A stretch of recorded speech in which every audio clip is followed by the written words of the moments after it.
दोस्तों, ये एक जिंदगी बदल डालने वाला सच्चा वाकया है। ये कहानी एक नौजवान लड़की की है और उसके शादी से एक रात पहले का ये वाकया है। जैसे दुनिया के हर घर में शादी के लिए बेशुमार तैयारियां की जाती है और लड़की को खूब सजाया और संवारा जाता है, इसी तरह ये माजरा इस घर में भी था। निकाह से पहले इस घरेलू लड़की को तैयार किया गया और फिर मगरिब की सदा बुलंद हुई, यानी आजान हुई और नौजवान लड़की ने उठकर मगरिब की नमाज अदा की और फिर मगरिब की नमाज के बाद उस लड़की का मेकअप किया गया। मेकअप के बाद कुछ वक्त गुजरा और ईशा की नमाज का वक्त हो गया। इस नेक लड़की ने जब ईशा की नमाज की आजान सुनी तो उसके जहन में एक ख्याल आया, शायद मगरिब की नमाज के लिए किया गया उसका वजू अब कायम नहीं रहा। इसके बाद वो वजू करने के लिए उठकर अपनी कमरे के तरफ रवाना हो गई।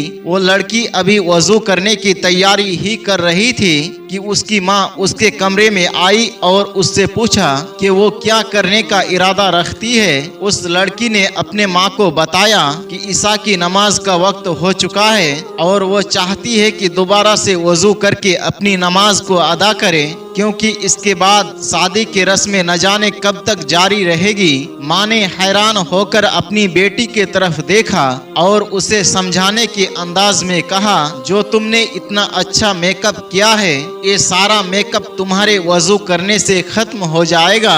और कहा कि अब वक्त नहीं है कि तुम दोबारा मेकअप कर सको।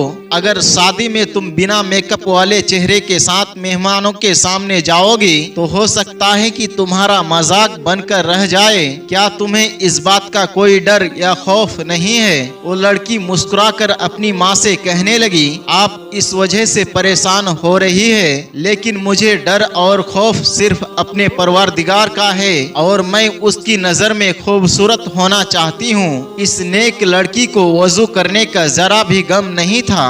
अपनी माँ से ये कहकर वो लड़की आगे बढ़ गई और वजू करना शुरू कर दिया। उस लड़की को इस बात का भी डर नहीं था कि लोग उसको बगैर मेकअप का देखकर क्या कहेंगे। उसे तो बस अपने रब के सामने सुरखरू होना था। वजू से फारिग होने के बाद उसने नमाज पढ़ना शुरू किया। इस नमाज में उसने वो लुत्फ और मजा पाया जो उसे पूरी जिंदगी में कभी महसूस नहीं हुआ था। नमाज में उसने आखिरी सजदा किया और फिर उस सजदे के बाद कभी उठ ना सकी। ऐसा सजदा बहुत कम लोगों को नसीब होता है। उस नेक लड़की का सजदे की हालत में ही इंतकाल हो गया। इससे अजीम और खूबसूरत मौत और क्या हो सकती है। और जब उसके वालिदा उसको बुलाने के लिए कमरे में आई तो काफी देर तक आवाजें देती रही और जब करीब जाकर उसको हिलाया तो मालूम हुआ कि कुछ देर पहले सजदे की हालत में वो लड़की इस दुनिया फानी से कूच कर गई है। दोस्तों, जरा तसव्वुर कीजिए आखिर उस माँ पर क्या गुजरी होगी। माँ ने अपनी बेटी को मुखातिब करते हुए कहा, तुम बिल्कुल ठीक कहती थी कि रब की खुशी लोगों की खुशी से ज्यादा बेहतर है। दोस्तों, आफरीन है ऐसे माँ के सब्र पर भी। और उस माँ ने कहा, तुम सिर्फ अल्लाह के नजदीक खूबसूरत होना चाहती थी, अल्लाह के करीब होना चाहती थी और अल्लाह ने तुम्हें उस हाल में मौत दी जिस हालत में दुनिया का हर एक मुसलमान चाहता है कि मैं सजदे की हालत में रहूं और मेरा इस दुनिया से इंतकाल हो जाए। लेकिन अफसोस कि ऐसी मौत सिर्फ कुछ ही लोगों को नसीब होती है जो अल्लाह के यहाँ बहुत ही नेक होते हैं। प्यारे दोस्तों, पाकिस्तान में भी एक नई दुल्हन का वाकया सामने आया। कुछ अरसे पहले की बात है। एक लड़की की शादी हुई। वो लड़की बेपनाह खुश थी। दोनों खानदानों के आपस में बड़े अच्छे ताल्लुकात थे।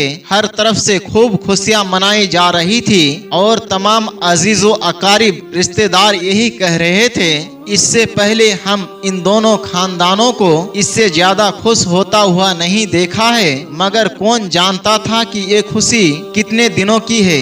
शादी के तकरीबन एक हफ्ते के बाद दुल्हन किसी दावत में जाने के लिए तैयार हो रही थी कि अचानक उसकी तबीयत खराब हो गई और अस्पताल जाते जाते उस दुल्हन ने दम तोड़ दिया। वही घर जो तकरीबन एक हफ्ते पहले खुशियों का गहवारा था, अब वहाँ मातम छा चुका था। कुछ देर के बाद मैयत को गुस्ल दिया गया और कुछ ही देर में एक नई नवेली दुल्हन की मैयत को दफना दिया गया। उस लड़की के अजीज व अकारिब उसकी कब्र पर मिट्टी डालने के बाद अपने अपने घर चल दिए। माँ बाप और करीबी रिश्तेदार कुछ दिनों तक रोने धोने के बाद सब खामोश हो गए और दूल्हे ने भी कुछ दिनों के बाद दूसरी शादी कर ली। दुनिया अपनी अपनी डगर पर चलती रही, किसी को कुछ फर्क नहीं पड़ा। जिंदगी के बाकी मामला सारे बराबर चलते रहे।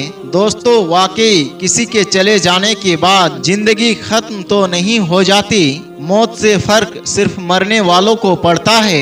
आज वो लड़की कब्र में तन्हा होगी। बात दरअसल यहाँ पर खत्म नहीं होती, बात यहाँ से शुरू होती है। अगर एक हफ्ते पहले दुल्हन को पता चल जाता कि उसने शादी के एक हफ्ते के बाद मर जाना है और उसके बाद उसने अपने रब के सामने पेश होना है, क्या फिर भी वो दुल्हन अपनी जिंदगी के बचे दिन ऐसे ही गुजार देती? और जब हम ये सोचते हैं कि हमें भी एक दिन मरना है, तो जरा सोचिए, जरा सी देर के लिए तन्हाई में जाकर सोचिए, अगर आपको पता चल जाए कि 4 दिन के बाद आपको मर जाना है, तो आप अपनी बाकी के 4 दिन कैसे गुजारोगे? गुनाहों से तौबा कर लेंगे, लोगों के साथ अपने सारे मामलात दुरुस्त कर लेंगे, सारी अकड़, सारे अना, सारा गुरूर किसी कोने में जाकर सो जाएगा।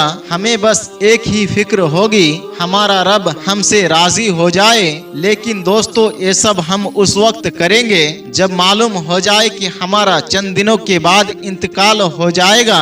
प्यारे दोस्तों, यहाँ पर हम सब गफलतों में पड़े हुए हैं, अपनी मर्जी के मुताबिक जिंदगी गुजार रहे हैं। हम अपने अंदर झांक कर देखें, हम कैसे झूठ बोलते हैं, कैसे हराम की रोजी कमाते हैं, किसके लिए? बस इस चंद दिन के जिंदगी के लिए, जिसने चंद ही दिन के बाद खत्म हो जाना है। या अल्लाह, हमारे दिलो दिमाग से दुनिया की मोहब्बत को निकाल दे, हमें अपनी मौत को, कब्र को, आखिरत को याद करने की तौफीक अता फरमा।